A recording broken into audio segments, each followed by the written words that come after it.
Good evening and thanks for joining us tonight. I'm Julian Grace. Well, you see it right here. Early voting sites across our state closed 3 hours ago, and we have a statistic to share with you. As of yesterday, more than 4.1 million ballots have been cast in person or by mail. Now, that's 53% of all registered voters in the state of North Carolina. We're still waiting for that final total, including today's numbers, but we could see a large turnout on the last day of early voting. WRAL's Carly Haynes, she joins us live from Tally Student Union. And Carly, some voters have been out there for 2 hours. Julian, if you were in line by 3, you still got to vote. And it's just after 6 o'clock now, and we just saw the last voters go in there.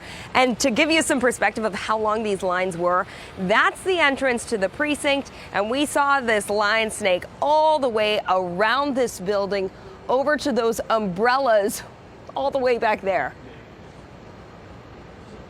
Last day of early voting. Let's go, people. We got waters, we got snacks. The last call to vote early. It's a big election. This is history. So missing it would be catastrophic. The people at Tally Student Union would rather wait today than risk missing out on Tuesday. I have classes. It's a hard thing to pull off for me to go back home, and offering the early vote here is just really nice and makes it so much easier on me personally.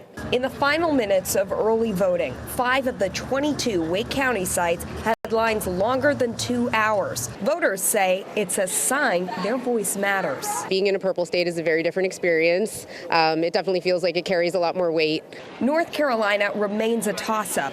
Both presidential candidates have made an unprecedented number of stops in the Tar Heel state. I watched both candidates, listen to everybody's points, and it's going to be a tough one. I knew who I was voting for before today and before they came to visit, so it did not persuade me at all. First-time voters or seasoned ones equally energized to cast a ballot.